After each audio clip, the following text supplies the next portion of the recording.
Welcome back to another episode of the Suffer Up Podcast with Nate and Ryan, where our mission is to help others level up in life with an emphasis on spiritual, mental, and physical well-being.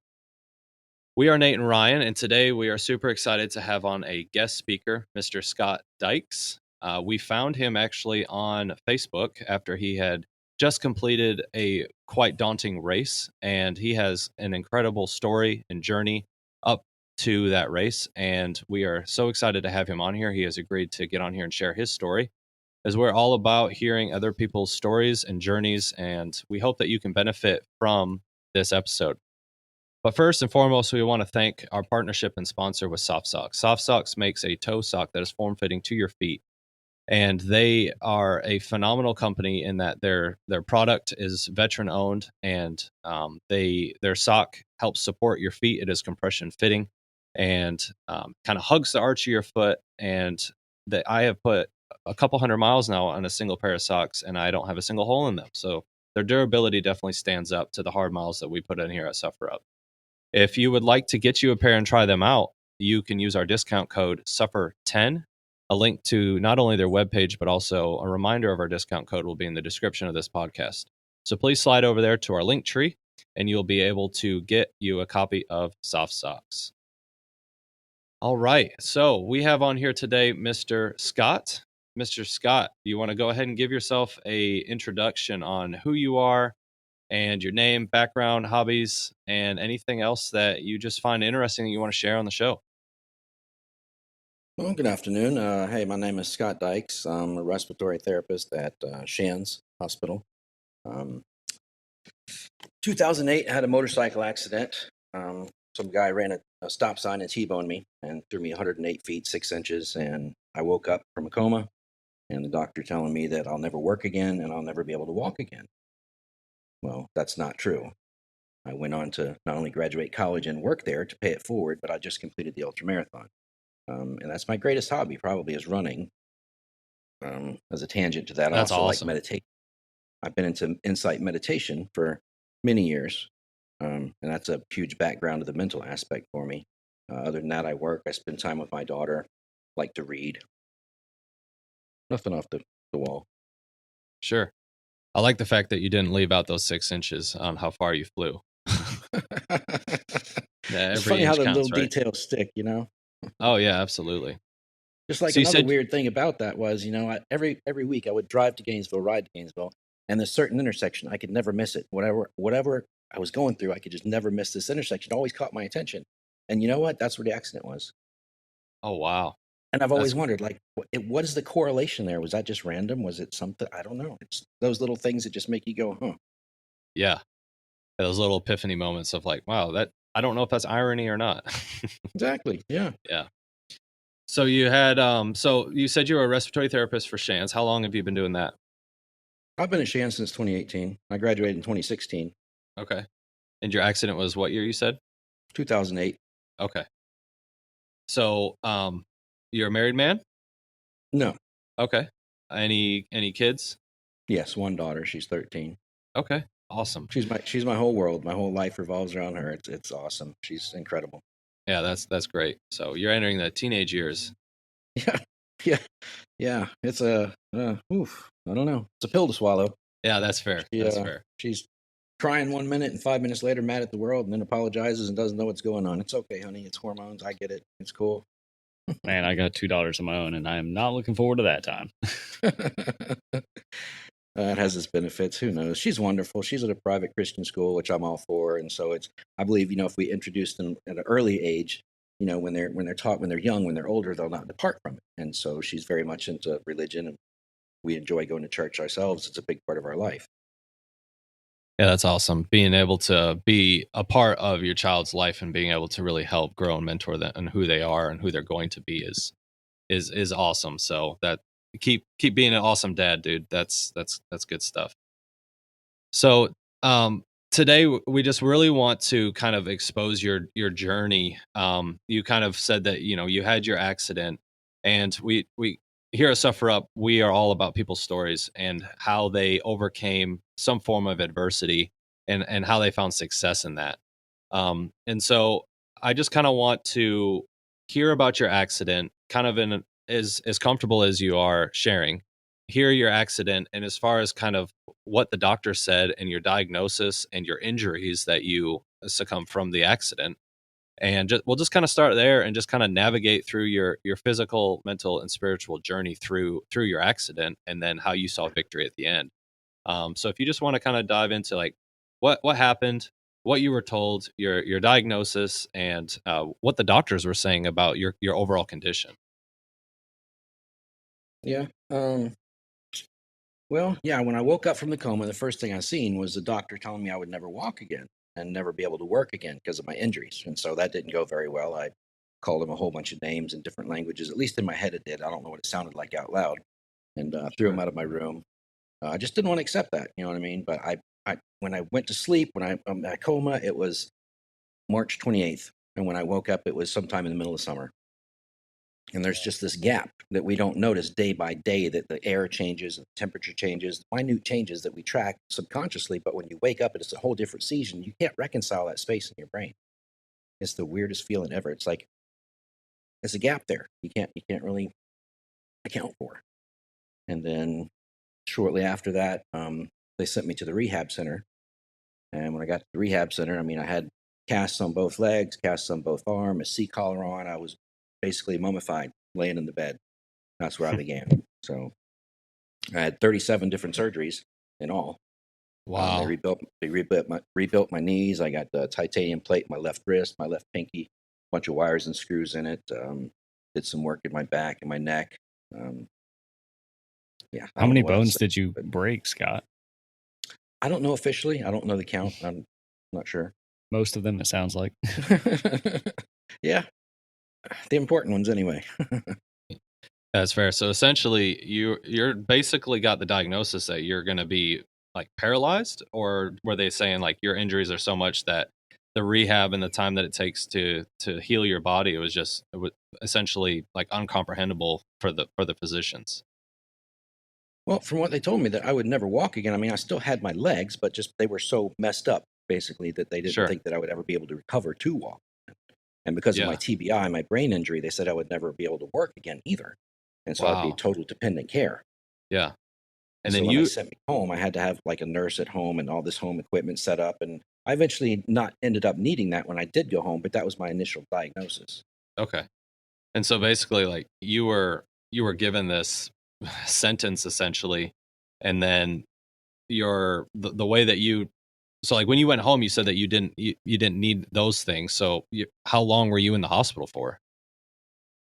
Um, I would say at least 5, 6 months. Okay. Wow. It's a long journey.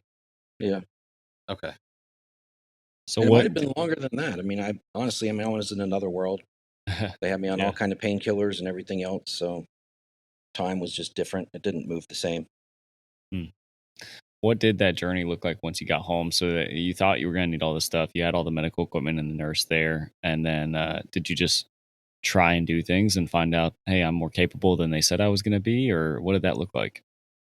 Well, I came home in a wheelchair, and so I mean, I could wheel myself around the house and do the things I needed to. When I was in the hospital, I'd given power of attorney to the person I was with at the time, my partner, my girlfriend, and I thought she was paying the mortgage. Well, when I came home, I found out she wasn't paying the mortgage, so it was behind. Hmm. That was a great present coming home too. The lights were off, the water was cut off, everything was cut off. I mean, that's not how I left my house. And I didn't really mentally expect that when I came home. For some reason, I thought it would be how I left it, but it wasn't. Wow. So I just had to start making phone calls and having groceries delivered to the house and having people help me when they could. I could roll myself around the living room at that point, roll outside to the medical taxi to take me to and from physical therapy and occupational therapies. I had to prove to them that I could do my activities of daily living, Sure.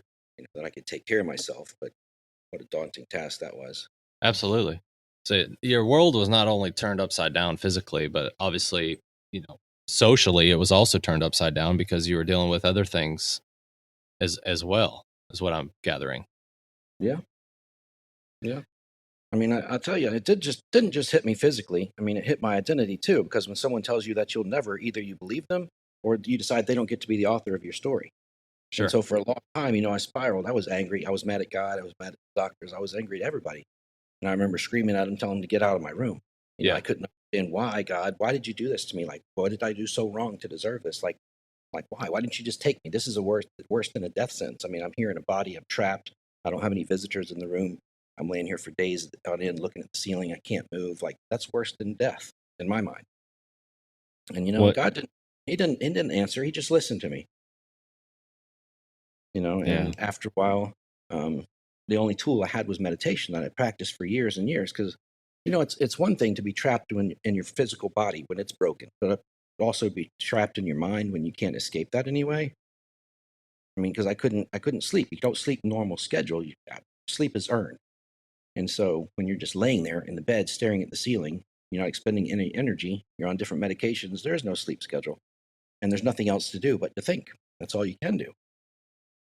And so I used my meditation as I could to watch these thoughts, watch them arise, watch them pass, things like I had been before. And after a while, it kind of played out and it kind of got quiet, you know. And for a long time, I didn't hear anything from God. Like I said, I was really mad. Once everything played out, I just started listening to Him because it was quiet. I reached that, kind of a peaceful place, like acceptance, basically. And I said, I'm just going to have to get myself up out of here. I'm just going to have to start doing what I can do. It starts with the smallest of things. I started by wiggling a toe consciously. If I have that much control over some part of my body, maybe I can do something with it. And I was just started taking stubborn. action. Absolutely, yeah. Do anything you can do. You said that you didn't have visitors for a while. What kind of support system did you have?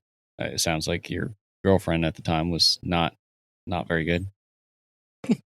No, it was a horrible relationship. But honestly, she was the only one that came up there one time. And when she came up there, initially she told me the story, but then I found out why she was really there, and that was to get power of attorney. Wow. So she was getting my paychecks because I was on leave time. She was getting my paychecks and she was spending them, but she wasn't paying the mortgage or the bills like she was supposed to. She was partying on. That's why I went home to nothing. But I assumed she was your going to do the daughter right able to thing. come visit you at all, or I guess she was younger. She wasn't at the born time? at that time.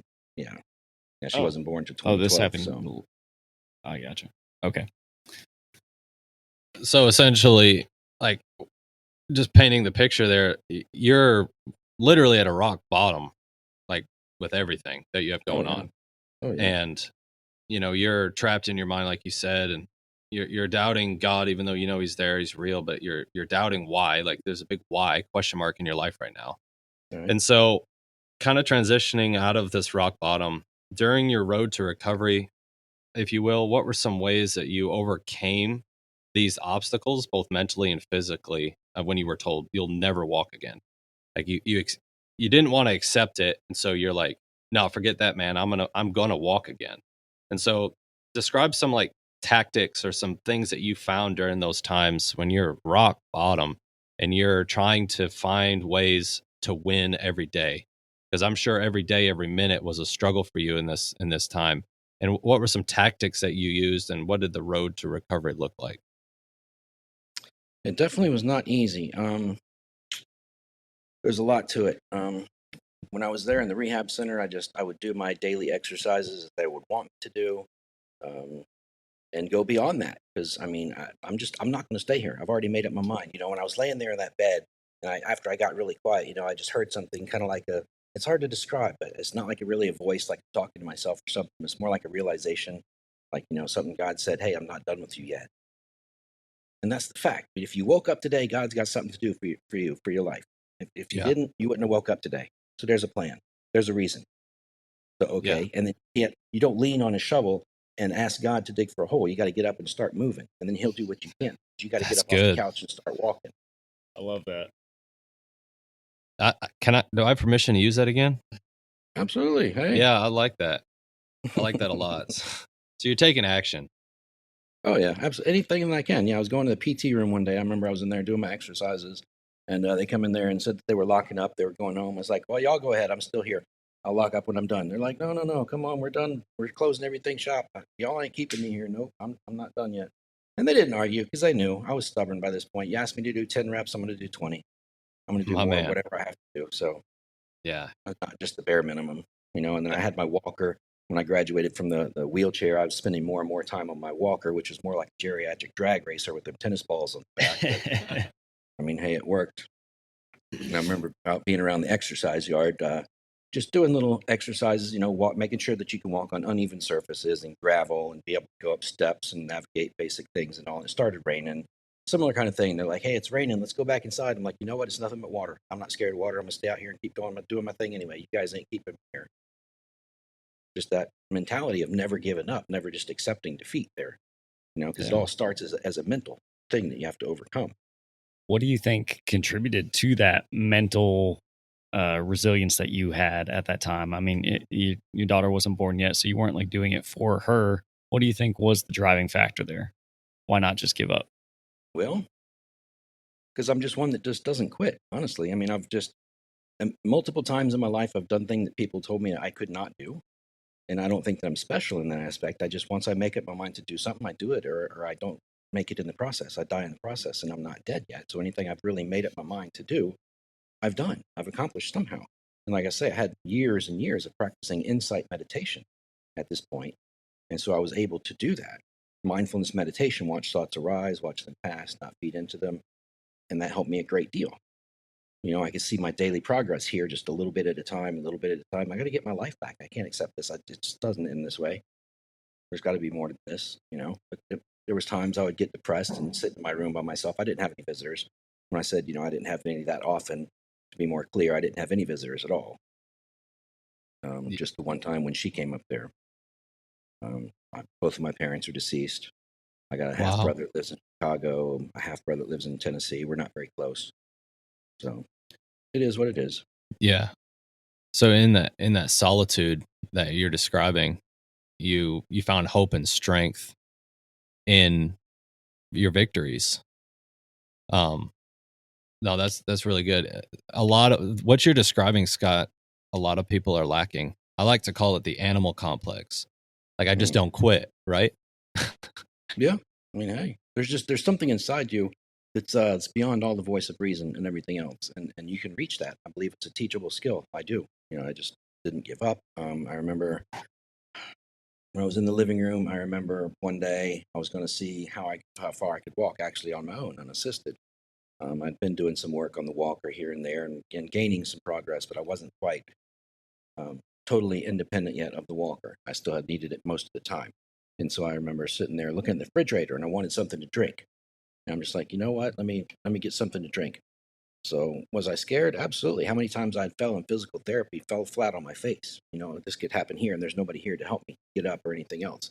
And so I just decided to do that anyway. And it was like maybe 20 feet from the couch to the refrigerator. And the first time I made it there, I cried like a baby. I'm just gonna be honest, because to me that was my first marathon. Yeah. So you just set a new goal every day, like a new small thing. And like Nate was saying, you just Absolutely. fed off of And those that's what got me through victories. my long runs later on as well. I mean, yeah, the next day I walked to the mailbox.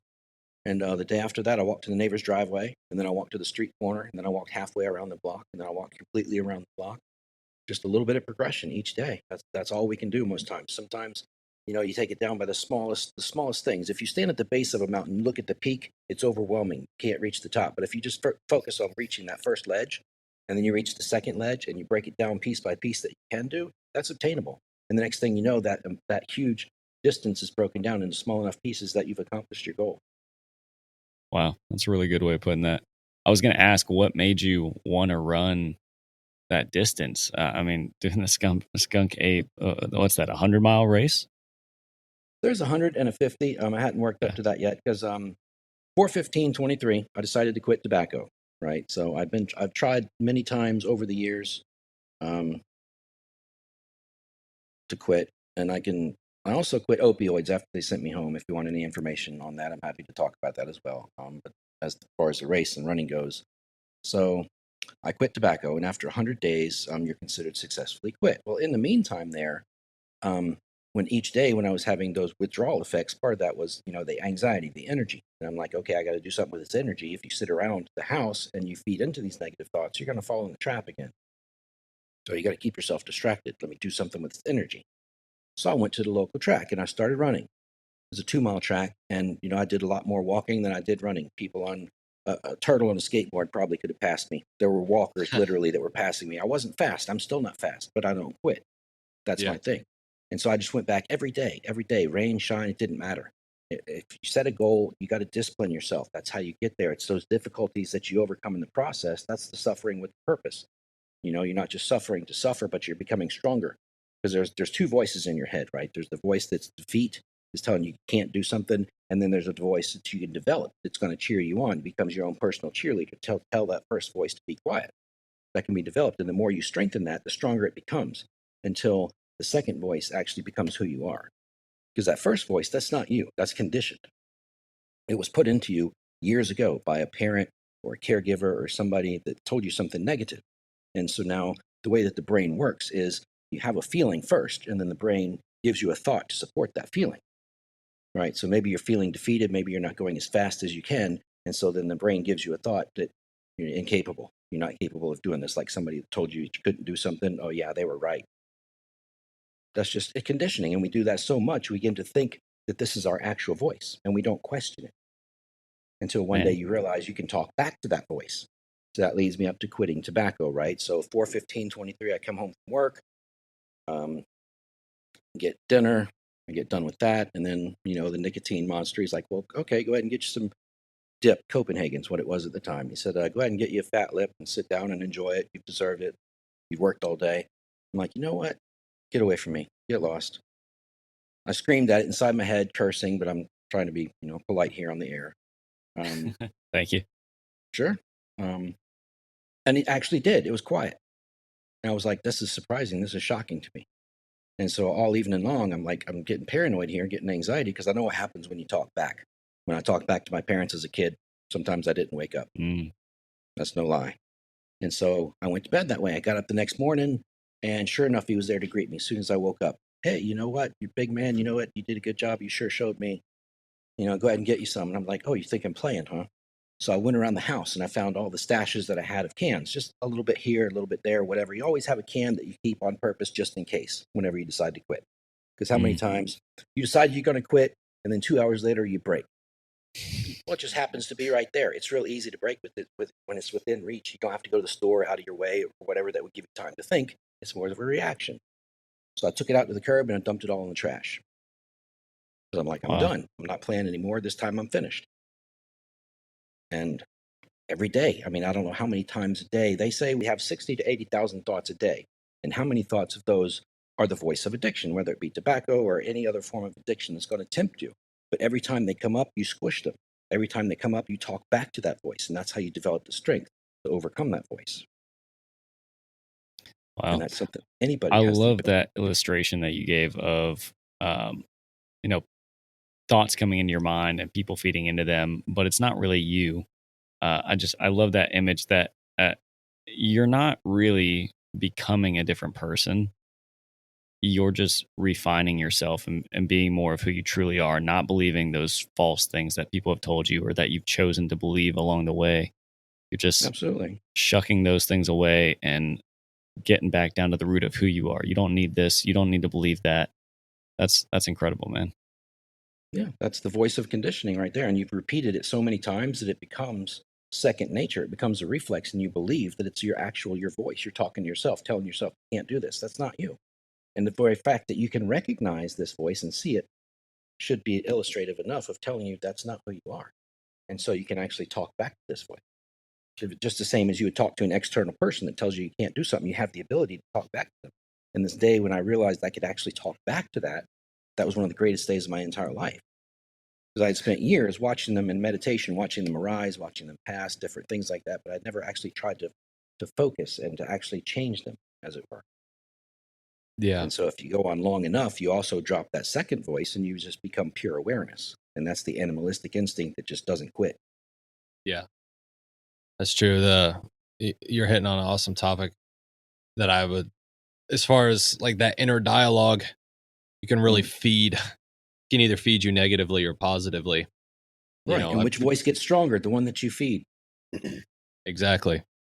And the guys at work have always given me a little bit of a hard time from time to time. It's like, oh, there goes Nate with his intrusive thoughts. It's like, and one of the previous episodes I mentioned to, the old Nate, I put him to bed, but the new Nate's a little different now. But that old Nate's still there in the back of your head, like you're alluding to, like taunting. It's like, no, not today, not today. So I love that mental aspect that you're tying in, and I think that's going to tie in very well as we talk about your running journey. When so you had a couple marathons, correct, before you conquered this 50 miler? Is that true? Actually, just the one marathon. Okay. So when I quit tobacco and I started running every day, and when I got to the 100 mile or the 100 days, I was successfully quit. I was wanting to celebrate. How do I celebrate doing this? So let me go up here to the track where I've been running 2 miles a day and just see how far I can go. No limit on it whatsoever. And the furthest I'd run up to this point was 2 miles. 5 miles seemed like it would be impossible, right? So I'm like, let me just see how far I can go. Let me push it some. And so that was my reward to myself, was a more difficult task. And so I didn't put any timer or any distance on it or anything. I just started running, and I just started running and kept going. And somewhere along the way, this number 10 popped into my head. So I said, okay, I'm going to shoot for 10 miles. And I actually finished at 10.16 miles. And I had no idea I could ever do something like that. Right. That's So a win. I had already moved my limit beyond what I thought I could do by talking to that voice the same way I'd been practicing this whole time. Because it's the same voice when you're running. You got a part of you that wants to continue and a part of you that wants to quit. Yeah. And when you strengthen that second voice enough, that becomes who you are. It's automatic reflex. Yeah. Before that first voice ever has a chance to convince you, you can shut it down because it arises as a feeling in the body, actually. Your performance is below par or something, you're feeling bad. Then all of a sudden you have the thought, okay, I shouldn't have run today. I'm sore. I should have taken the day off. Well, no, you see the soreness, the tiredness in your body. You know what? I got this today. I've done harder things than this. I've done things that people said I couldn't do. Remember last week when I ran 10 miles and I was only supposed to run 5? I got this. Come on, man, let's go. You become your own cheerleader. Yeah.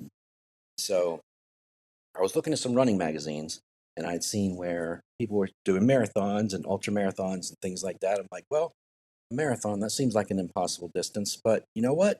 How many things have I done that people said I couldn't do already?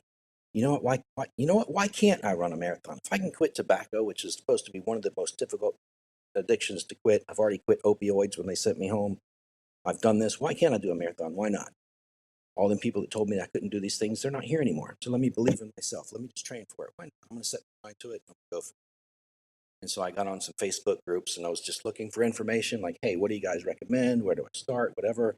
All these voices of negativity, people telling me you can't go from a couch to marathon in 6 months. You're going to get hurt. You're going to get burned out. Eventually, I read enough of these and I'm just like, you know what? My doctor told me I'd never walk again. So I tell you what, you take a seat and you watch. Yeah. Let me show you. Exactly. Because you don't know who I am. You don't know who I am inside of my head. If I can't do something, I'll accept it. But I'm not going to accept it because you tell me I can't, because you don't know me. You're putting your failure on me. You're projecting that onto me because you've already decided you can't do it. So you're going to tell me that I can't do it. That's not true. And so I set out marathon training. Sure enough, January 1st, last year, I ran my first marathon, Clearwater Marathon. And when I was training for the marathon, I'm thinking, I've seen these things about ultra marathons. I'm like, this is just beyond human. There's no way people could do this. Like, how is this even possible? But I also thought 5 miles was impossible. And I thought 10 was. And I thought a half marathon was. And I thought a marathon was, etc. After I ran my marathon, I was like, okay, I actually have a lot more energy than I thought I would here at the end. It was difficult, sure, but that's not the ceiling. So where can I go next? And so I decided to keep training. Let me keep running. And so I went out for a run one day and I ended up, I was just going to run by time, a 6-hour run. So I go out for 3 hours. And at the 3-hour mark, I was about 15 miles or so into the run. So I'm like, okay, it's not much further from here to the other end of the trail because I've always wanted to run this trail in like one piece. But I've run it in different sections, but never from one end to the other at one shot. So I'm like, okay, it's not much further. It's only a couple miles up. Why can't I do that? So I ran to that end. And when I came back, guess what? That was my first 50K unofficial marathon. And I wasn't even prepared. I didn't have the water I needed. I didn't take the nutrition that I needed. But that was part of it. Yeah. To me, because when you train for an ultra, you don't train so you avoid pain. You train to handle pain and run through it. Yeah. There's no Sound way like to every good ultra marathoner doing it unprepared. And I trained like that on purpose. As time would go on, I would run tired. I would run through storms. I would run hungover. I would run when I had the flu. Anytime to put that difficulty on me because I wanted to simulate those race day conditions and late race day conditions. I would break up my long run because I didn't really have an entire day to set aside for a 20, 25 mile run. So I would break them up. I would do 15 or 20 miles today, 15, 20 miles tomorrow, 2 or 3 days in a row. So you're running on tired legs. You're simulating those race day conditions. Run when you're fasted. Yeah, that's what they say is the best training for ultras is run tired. That's what I did. I didn't have any official plan or anything.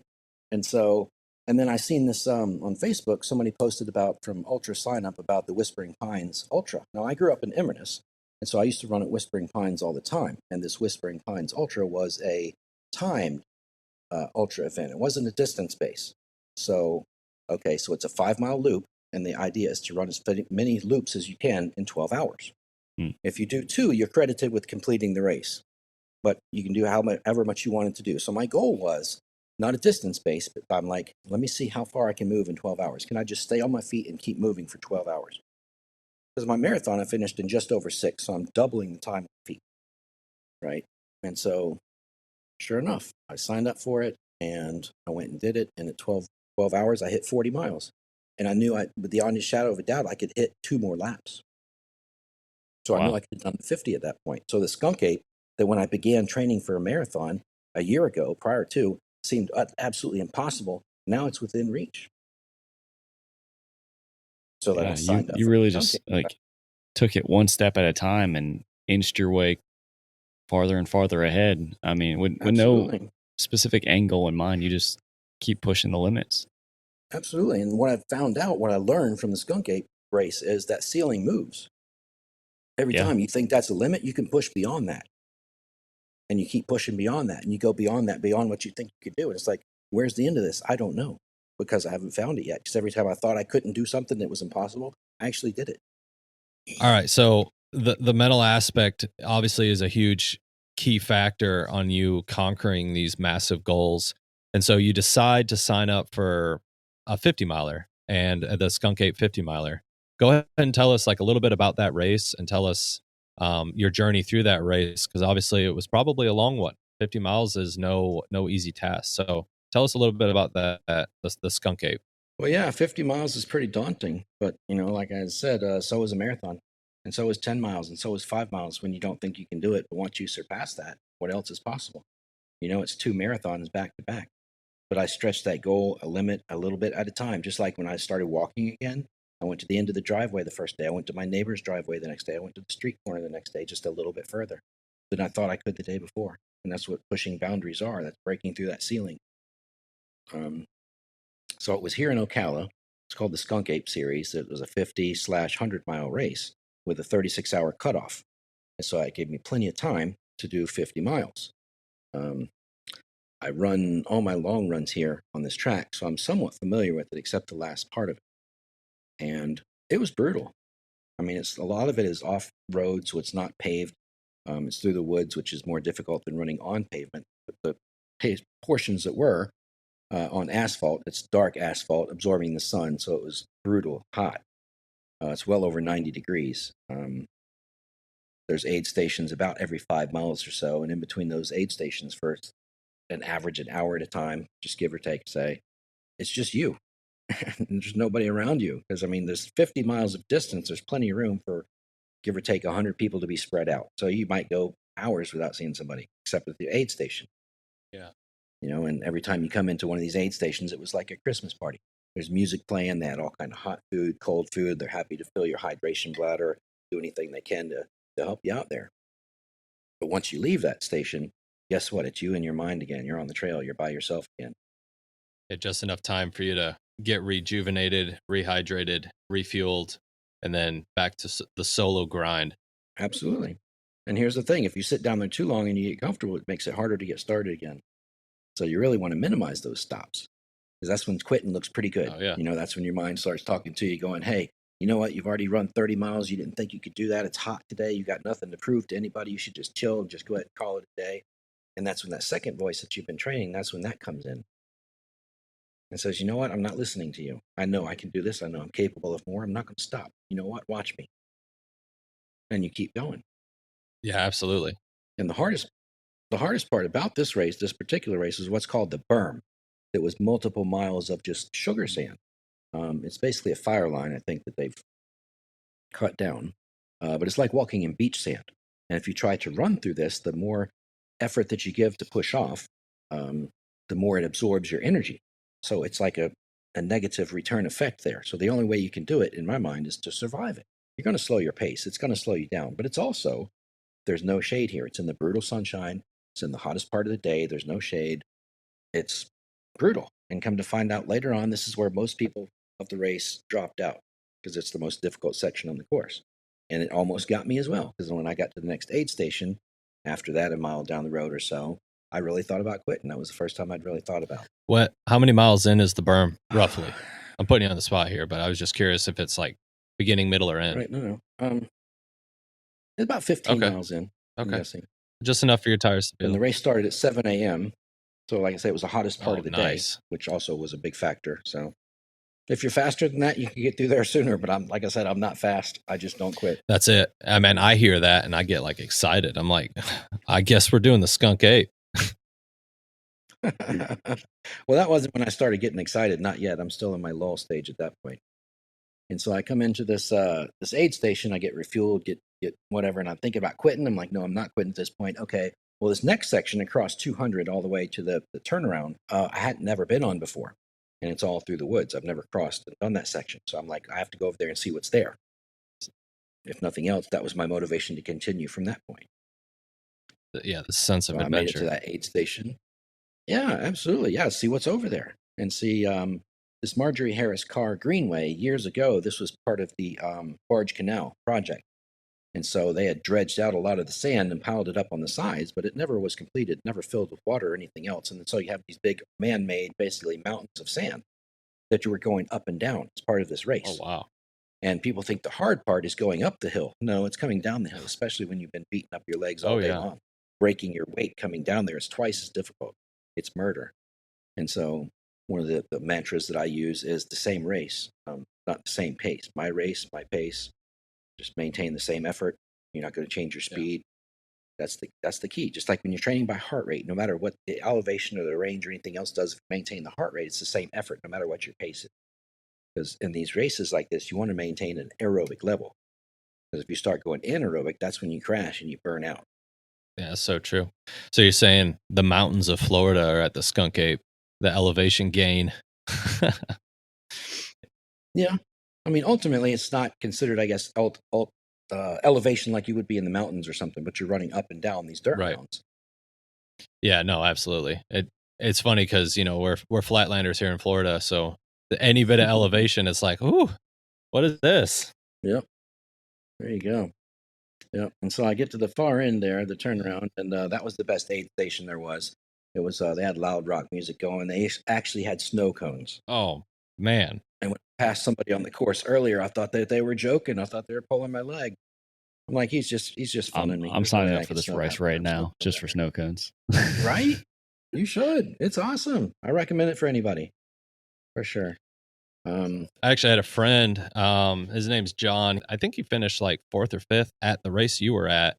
And he did the 100. Really awesome guy, but he spoke very highly of that race and was very he just loved that race. So that might have to go on the list of ones that we do here. Ryan and me have to come down there, and when we do, we'll have to hit you up. Absolutely. Yeah, if you can run slow. Oh yeah. Well, we joke here. We've said it before. Ryan is a slower fast runner, and I'm a fast slow runner. So it's like we're both of us are kind of in the no man's land of some degree. So, but there you go. Hey, if you get out there and you're moving forward, you're doing better than sitting on the couch. It. And there's so many people that get hung up on speed. Speed's not important. No, not at all. Because if I'm running 130 beats per minute and so are you, we're putting in the same effort, but you might have trained longer and so you're faster. Effort's relative. When I was training for my marathon, I remember it was in the middle of summer. I had just run a half marathon that day, but my pace was well below average. See, at the cutoff for this race, I believe, was 6.5 hours. And so I figured out my pace that I needed was, I think, 14:53 per mile I needed to maintain minimum in order to beat the cutoff. Because after that, I was like, well, they can't close the sidewalks, so they can't stop me. But to get an official finish with the medal, I need to beat this time. And so I'm out running, and I'm like at 16-minute miles, and I'm like beating myself up because I'm so slow. And I go into the local running store and I'm talking to this guy, and he's a multiple time marathoner. This guy's, you can just look at him and tell. He probably puts more miles on his legs than most people put on their car in a year. And he's run multiple marathons, less than 3 hours time. This guy's a speed goat. Now I'm talking to him. I'm like, man, I just feel so bad, on and on. And he's like, anybody that can run double digit miles in triple digit temperatures, he's like, man, that's incredible. How can you not see that? It's like, what are you talking about, man? I'm slower than a turtle. He's like, yeah, but think of it this way. He's like, I'm out there and I run my marathon less than 3 hours. But there's guys out there take 6, 7, 8 hours. They're putting in just as much effort as me, but twice as long. Yeah. He's like, man, I really respect. There's no way I could suffer that long. And I started thinking about it. I'm like, you got a real point there. I left that store feeling 10 foot tall. I love it, man. That's and it's all perspective. That's it. You know, your mentality is something that we really try to push here. And as far as like the never quit, don't give up, push through your limits. And then when you reach past what you think are your limits, find a new limit and just keep finding that goal. Absolutely. So I just want to kind of hit a couple more points that I think that you can bring some good insight to. What would you say to our listeners who don't know how to begin the process of either recovery or be able to conquer these goals? And how do you start getting better at that thing? If you don't know where to start, I'd say this: you don't have to feel ready. You just have to be willing. Most people, they want to wait till they're strong enough, but that day doesn't always come. You don't always have the confidence. You're going to be exhausted, whatever. You just have to get up and get moving. You don't start when everything's perfect. You start when you get tired of living the way that you're living. That's your altar call. That's the time when you got to do something, when you realize you're tired of your own crap. Nobody can give you that, right? You have to decide for yourself. You can lead a horse to water, but you can't make him drink. You have to decide that for yourself. And when you do, you just got to get up and keep moving. Do what you can do today, right? When I was laying in that bed and couldn't move, it began moving one toe at a time. And then I could move my foot a little bit and maybe move my leg a little bit. It just progressed from there. Just whatever you can do that day, you're going to make it in small steps. I just decided that I couldn't stay there. And that's where I began my active refusal. Yeah. And if you keep going, I promise, I look at things this way. Everything has a number assigned to it, right? So it might be 5, it might be 50, it might be 500. I don't know what the number is, but when you reach that number, you're going to achieve your goal. What if it's number 50, but you stopped at number 49? What if one more effort got you to where you needed to be, but you quit? Yeah. Do you want to walk around the rest of your life saying, I could have and I should have, but I didn't? No, you keep going. Michael Jordan, he got cut from his high school basketball team. Thomas Edison, they say he failed making a light bulb 999 times. It was his 1,000th time that he created the light bulb. How many of us would go 1,000 times trying to do something? J.K. Rowling, the Harry Potter author series, she was rejected by 12 publishers. Yeah. One of the biggest franchises of all time, she got a dozen rejections. If she'd stopped at number 11, we'd never heard of Harry Potter. It'd be stuck in a desk somewhere. Yeah. Every no that you get, you're just that much closer to getting your yes. Yeah. The only way to lose, is just to stay down and not get back up again. And just like it says in Galatians 6:9, let us not become weary in doing good, for the proper time we will reap a harvest if we do not give up. That's the principle. That's the promise right there. If you stay in it long enough, you're going to win. That's it. And that's what relentlessness is. You just don't stay down. You get up and keep going. If God woke you up today, he's not done with you yet. You still got more to give. There's a purpose and a plan for your life. Give all your trust to him. Yeah. You got to get up and start moving. He's going to lead you where he wants you to go. Faith without works is dead. Faith moves. It shows up, it goes. But you got to get off the couch and start moving. That's awesome. That is so true and so powerful. That actually led right into the question I was going to ask you, and that was, do you believe that all suffering has a purpose? Absolutely. Yeah. I believe that also, and I can hear that in your passion when you talk about this. That like you said, if you woke up today, God's got a purpose for you. God's got a reason for you to be here, Absolutely. and it's your job now to put forth that effort and find that purpose and go after it. Right. Absolutely. Yeah. So one of the things that we were actually going to ask you, but I think you've literally hit it, but I'll ask you to kind of bring closure to it. And it's a very simple question: is what is your why? What drives you? Because I haven't found the ceiling yet. I don't know where it ends. I love it. And when I got to that point in the ultra, when everything shut down, because at a certain point in an ultra, your mind's going to be exhausted. You're out there for multiple hours. You're done thinking. You can't encourage yourself anymore. You're actually in a negative calorie deficit because you're not able to process glucose enough to keep your brain running. It goes on a survival instinct, start shutting down to conserve energy for vital processes. And before that happens, it's going to talk to you the loudest to try to get you to quit. Now, the voice that you've been strengthening this whole time, it's going to talk to you with reason because it's getting to where it's almost dead. That's the death of the ego. But if you keep going beyond that, that's when you find something exists outside of any of that. It's pure awareness that when you could also practice, like one of the things I practice with pain when I'm running is just going into it, because pain is a concept that we strap onto a changing sensation. If you watch pain, there's nothing called pain. It's a changing sensation. It's a heat. It's a prickling. It's a cold. It's a vibration. It's something, and it moves. It changes if you watch it. It's a conglomeration, and if you watch it long enough, it goes away. It changes. It becomes a different form. But we take it as being permanent, and so we attach to it, and so it hurts. But if you watch it, there's nothing there. Just like a table, right? You look at a wooden table and you say, "Oh, it's a table." There's nothing called a table. It's made of wood. It's made of elements. It's made of sunshine. It's made of people. All you take it apart into all these individual things, and there's nothing left to be called a table. Where's the table at? But we put a permanent concept on it, and we expect it to be that, but it's not that. And so that's where suffering arises because things are different than we want them to be. Yeah. It's not that their nature is the way that they are. It's that we want them to be different. Yeah, it doesn't meet our expectations. Absolutely. So you get to this point in the ultra where you're going beyond all that. It shuts down. Now you're just pure awareness. Now you're just movement. You're watching these things arise and pass. You're not describing them. They're just, you're in the moment. There's no other way to describe it except it's just pure awareness at that point. And you really can't put it into words because if you try, you make it into something else that it's not. Scott, I know you can't really see us right now, but Ryan and I are like looking at each other fist bumping because it is so refreshing hearing another like-minded individual. Obviously, we don't have the same suffering story that you have, but just somebody that gets it, the mindset behind this. And just think if more people would equip their mind with this concept, how much stronger not only our country would be, but our world would be. And so, like, your story, your sufferings, your trials, and your outlook on life in general is one, extremely motivating, and two, it's inspirational, Scott. And you're a pretty humble guy, but just hearing that has just got me and Ryan and I super fired up to be able to just sit down and have a conversation with you like this.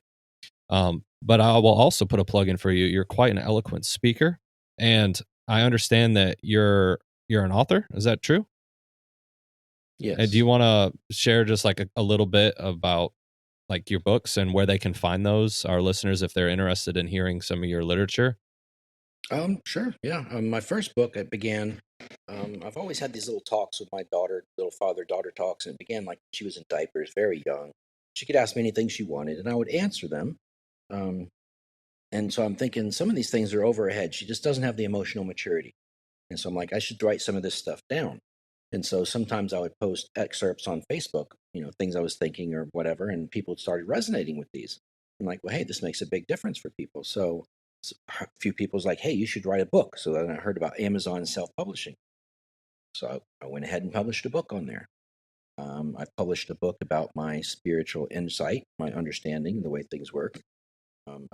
Published a couple books on running. The one I'm working on now that I'm finishing up is related to this podcast, actually. It is called Tell the Hell, Teach the Mind. The first part of the book is my story in much more detail than what we've went into here today. It's truth, as it were. And the second half is the mentality and how you can build it because it's a teachable skill.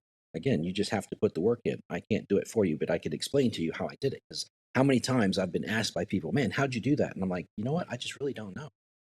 Let me think about this. Let me think about this process. And so I just have to really put my awareness into as I'm doing this process, like how would I explain to this what I do to somebody? Because what is second nature, you really can't explain how you do something to somebody. How do you explain, color to a blind person? It's just how do you get that point across? You can't. You got to put it into words. But it's a teachable skill again. So the first half of the journey is telling you how I got there. because people are not going to really understand the mentality or believe it until you tell them where you got it from. It didn't come from a textbook somewhere. This came from in the trenches experience. And this is what I did. And you can do it too. It's a teachable skill. It's a learnable skill. That second voice that you strengthen against the first voice, that's up to you. Strengthen it every day. And it doesn't have to just be when you're running. It's anything in life, anything difficult. You got to learn to be your own cheerleader. That's, suffering with a purpose right there. Because when you get out there far enough on the trail in an ultra and all of that falls away, who are you? When all of that's taken away, what's left? Yeah. It's just you and your mind. And the same thing has happened when I broke the sit-up record at the academy. How many things that I've ever done that people said I couldn't do, and I just went beyond that point, and that's what I'm always trying to reach, because what's beyond that? And so you strengthen that second voice and you recognize beyond that, and when you come beyond that, it's like, that's who I really am. How do I get back there and stay in that? Yeah. That's so good. That sounds like a good read. When it's done, we'll have to get it here and highlight it on the podcast. That'd be awesome. Where can they find your books and your literature? Amazon. Just look me up by name. Awesome. And we'll also put a link in the description as well for your books and your publishings and whatnot, to be able to find them on Amazon. And yeah, Scott, that's a fantastic story, and we're super thankful that you were willing to get on here with us on this podcast journey and sharing the message of what leveling up in life and suffering with a purpose looks like. So,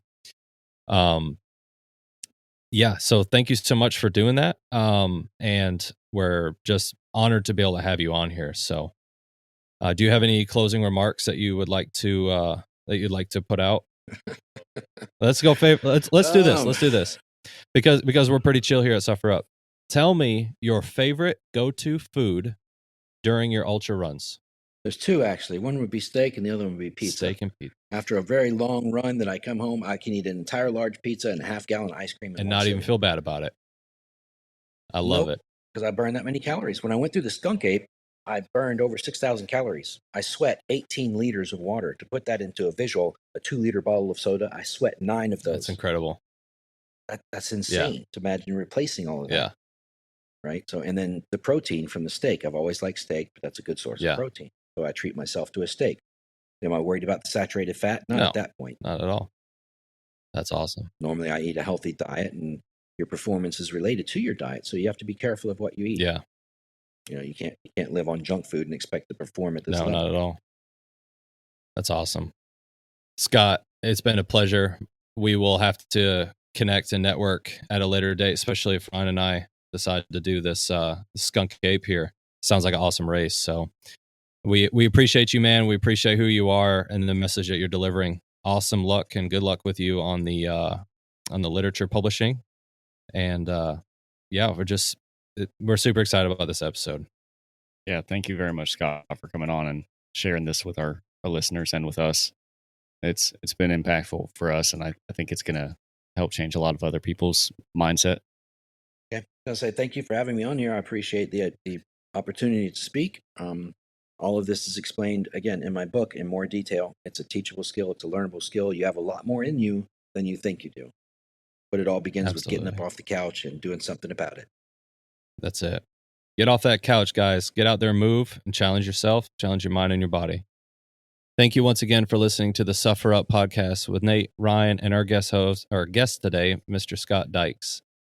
Again, check our link tree for all of our other networking and social media platforms. Follow us, like us, subscribe us, and try to get this message out to the world so that more people can benefit from it.